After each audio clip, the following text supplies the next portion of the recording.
पिछली वीडियो में हमने आपको बताया था कि अरब पर्शिया कैसे पहुंचे और कैसे एक महान साम्राज्य धीरे धीरे टूट गया। लेकिन असली सवाल यह है, जिस पर्शिया को हराया गया वो था कितना ताकतवर, कैसे बना वो दुनिया का सुपर पावर, उसकी इकोनॉमी इतनी मजबूत कैसे थी, और अगर सब कुछ इतना पावरफुल था तो फिर वो गिरा क्यों। आज हम जानेंगे पर्शिया की पूरी कहानी, उसके जन्म से लेकर उसके पतन तक, और उसकी इकोनॉमी का वो सच जो बहुत कम लोग जानते हैं। पर्शिया की कहानी शुरू होती है रेगिस्तान, पहाड़ों और छोटे छोटे कबीलों से भरी एक भूमि से, आज का ईरान। लेकिन उस समय यह कोई एक देश नहीं था। यहाँ कई जनजातियां रहती थीं, मीड्स और पर्शियन, जो अक्सर आपस में लड़ते रहते थे। फिर इतिहास में आता है एक नाम, साइरस द ग्रेट। साइरस सिर्फ एक राजा नहीं था, वह एक दूरदर्शी नेता था। उसने सबसे पहले मीड्स को हराया और फिर धीरे धीरे बाकी कबीलों को अपने साथ जोड़ लिया। लेकिन उसकी सबसे बड़ी ताकत क्या थी? वह सिर्फ जीतता नहीं था, वह लोगों का भरोसा जीतता था। जब वह किसी राज्य को जीतता तो वह लोगों को उनके धर्म और संस्कृति के साथ रहने देता था। यही वजह थी कि लोग उसके खिलाफ विद्रोह नहीं करते थे, बल्कि उसका साथ देते थे। और इसी सोच के साथ उसने बनाया अकेमेनिड साम्राज्य। कुछ ही समय में यह साम्राज्य सिंधु नदी से लेकर मिस्र और भूमध्य सागर तक फैल गया।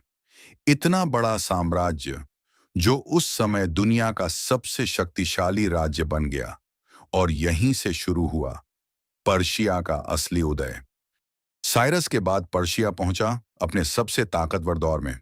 डेरियस और जर्क्सीस, इन शासकों ने पर्शिया को एक संगठित और मजबूत साम्राज्य बना दिया। लेकिन असली ताकत क्या थी? इकोनॉमी। पहली बार पूरे साम्राज्य को हिस्सों में बांटा गया। इन्हें कहा जाता था सतरापी। हर हिस्से का एक गवर्नर होता था। फिर आया टैक्स सिस्टम। हर क्षेत्र से तय कर लिया जाता था, जिससे खजाना हमेशा भरा रहता था। फिर शुरू हुई मुद्रा प्रणाली, सोने के सिक्के, जिन्हें कहा जाता था दारिक। इससे व्यापार आसान हो गया। और फिर आई सबसे बड़ी ताकत, रॉयल रोड। लगभग 2500 किलोमीटर लंबी सड़क जो पूरे साम्राज्य को जोड़ती थी। संदेश कुछ ही दिनों में एक कोने से दूसरे कोने तक पहुंच जाता था। इससे व्यापार बढ़ा, राजस्व बढ़ा और पर्शिया और मजबूत हो गया। यानी पर्शिया सिर्फ तलवार से नहीं, इकोनॉमी और सिस्टम से चलता था। हर सुपर पावर को एक दिन चुनौती मिलती है, और पर्शिया की चुनौती था यूनान। उस समय यूनान कोई एक देश नहीं था, बल्कि छोटे छोटे शहर राज्य थे, जैसे एथेंस, स्पार्टा। लेकिन जब खतरा आया तो ये सब एकजुट हो गए, और फिर शुरू हुआ पर्शिया और यूनान के बीच टकराव। सबसे पहला बड़ा युद्ध था मैराथन। यहां पर्शिया की विशाल सेना थी और सामने थी एक छोटी यूनानी सेना। लेकिन तेजी और रणनीति के दम पर यूनान ने पर्शिया को हरा दिया। यह पर्शिया के लिए एक झटका था, क्योंकि पहली बार उसे खुली हार मिली थी। फिर आया थर्मोपाइली का युद्ध। यह एक संकरी घाटी में लड़ा गया, जहां स्पार्टा के कुछ ही सैनिकों ने पर्शिया की विशाल सेना को रोक कर रखा। हालांकि अंत में पर्शिया जीत गया, लेकिन यह जीत आसान नहीं थी। और फिर आया सबसे निर्णायक मोड़, सलामिस का समुद्री युद्ध। यहां यूनान ने चालाकी दिखाई। उन्होंने अपनी छोटी नौसेना को संकरे समुद्र में लड़ाया, जहां पर्शिया की बड़ी नौसेना ठीक से काम ही नहीं कर पाई। और यहीं पर्शिया को बड़ी हार मिली। अब क्या बदला? पहली बार दुनिया ने देखा पर्शिया अजेय नहीं है। उसकी ताकत पर सवाल उठने लगे, और यहीं से उसके पतन की नींव पड़ गई। लेकिन पर्शिया के लिए सबसे बड़ा खतरा अभी बाकी था, और वो खतरा था एक युवा राजा, एलेक्जेंडर। उम्र कम, लेकिन सपना बड़ा, पूरी दुनिया जीतने का। 334 ईसा पूर्व में उसने पर्शिया पर हमला किया। उसकी सेना छोटी थी, लेकिन बेहद अनुशासित और रणनीति में माहिर। पहला बड़ा टकराव हुआ ग्रेनिकस का युद्ध। यहां एलेक्जेंडर ने पर्शिया की सेना को हरा दिया। फिर आया इस्सस का युद्ध। यहां खुद पर्शिया का राजा डेरियस तृतीय मैदान में था। लेकिन अलेक्जेंडर की तेज रणनीति के सामने वह टिक नहीं पाया और उसे मैदान छोड़कर भागना पड़ा। अब पर्शिया की स्थिति कमजोर हो चुकी थी। फिर आया आखिरी बड़ा युद्ध, गौगामेला। यह निर्णायक लड़ाई थी। संख्या में पर्शिया आगे था, लेकिन रणनीति में अलेक्जेंडर।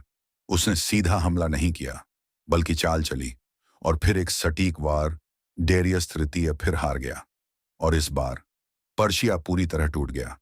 इसके बाद अलेक्जेंडर पहुंचा पर्शिया की राजधानी पर्सेपोलिस, एक भव्य शहर, सोने चांदी से भरा, कला और संस्कृति का केंद्र। लेकिन फिर उसे जला दिया गया। आग की लपटों में सिर्फ एक शहर नहीं जला, जली पर्शिया की शान, उसकी पहचान, और उसके साथ अकेमेनिड साम्राज्य का अंत हो गया। लेकिन इतिहास यही नहीं रुका, क्योंकि पर्शिया की कहानी अब एक नए रूप में फिर उठने वाली थी। अलेक्जेंडर के बाद पर्शिया बिखर गया, लेकिन फिर उभरा पार्थियन साम्राज्य, और उसके बाद सासानी साम्राज्य। सासानी शासकों ने फिर से पर्शिया को ताकतवर बनाया, लेकिन इस बार सिर्फ सेना नहीं, धर्म भी ताकत बना। पर्शिया का मुख्य धर्म था जोरास्ट्रियन धर्म। इसके प्रवर्तक थे जरथुस्त्र, मुख्य देवता अहुरा मजदा। यह धर्म सिखाता था अच्छाई और बुराई की लड़ाई, सत्य और असत्य का संघर्ष। फायर टेम्पल में अग्नि हमेशा जलती रहती थी, जो पवित्रता का प्रतीक थी। इस धर्म ने समाज को जोड़ा, लेकिन धीरे धीरे कठोरता भी बढ़ी। 7वीं सदी पर्शिया एक समय दुनिया का सबसे शक्तिशाली साम्राज्य था, लेकिन अब वह अंदर से कमजोर हो चुका था। लगातार युद्ध, खासकर रोमन यानी बीजांटिन साम्राज्य के साथ, खजाना खाली कर चुके थे, सेना थक चुकी थी, और जनता पर कर का बोझ बढ़ता जा रहा था।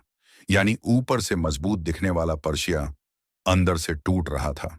इसी समय अरब प्रायद्वीप में एक नई ताकत उभरी, इस्लाम, और धीरे धीरे अरब सेनाएं पर्शिया की ओर बढ़ीं। यह सिर्फ एक युद्ध नहीं था, यह दो अलग अलग व्यवस्थाओं का टकराव था। एक तरफ था पुराना शाही सिस्टम, और दूसरी तरफ एक नई सरल और संगठित व्यवस्था। अरब विजय के बाद पर्शिया में नई सत्ता स्थापित हुई, लेकिन ध्यान देने वाली बात यह है, पर्शिया एक दिन में मुस्लिम नहीं बना। शुरुआत में कई लोग अपने पुराने धर्म, जोरास्ट्रियन धर्म, में ही रहे, लेकिन धीरे धीरे समाज बदलने लगा। अब समझते हैं इकोनॉमी का रोल। नई सत्ता में गैर मुस्लिम लोगों पर एक टैक्स लगाया गया, जिसे जजिया कहा जाता था। इसका असर क्या हुआ? आर्थिक दबाव बढ़ा, कुछ लोगों ने इस्लाम अपनाना शुरू किया, समाज धीरे धीरे बदलने लगा। फिर आया एक बड़ा बदलाव। पहले था उमैयद शासन। इस समय अरब लोगों को ज्यादा महत्व मिलता था और पर्शियन लोग पीछे हो गए थे। लेकिन फिर आया अब्बासी शासन। यहां स्थिति बदली। पर्शियन लोगों को फिर से प्रशासन और शासन में जगह मिलने लगी। उनकी भाषा, उनकी संस्कृति फिर से उभरने लगी। व्यापार बढ़ा, शहर विकसित हुए, और इकोनॉमी फिर से मजबूत होने लगी।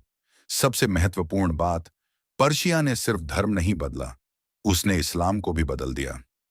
कैसे? पर्शियन संस्कृति इस्लामी दुनिया में फैल गई। साहित्य, कला और विज्ञान में पर्शियन प्रभाव बढ़ा।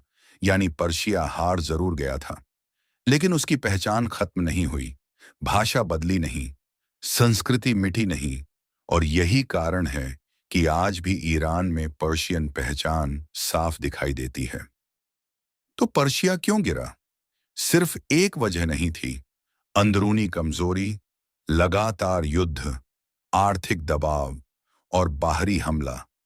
अरबों ने आखिरी झटका दिया, लेकिन पर्शिया पहले से ही टूट चुका था। पर्शिया की कहानी हमें सिखाती है, साम्राज्य ताकत से बनते हैं, लेकिन इकोनॉमी से चलते हैं और अंदर से टूटते हैं। आज पर्शिया का नाम बदलकर ईरान हो गया है, लेकिन उसकी पहचान, उसकी भाषा, उसकी संस्कृति आज भी जिंदा है, क्योंकि सभ्यताएं खत्म नहीं होती, वे सिर्फ बदलती हैं।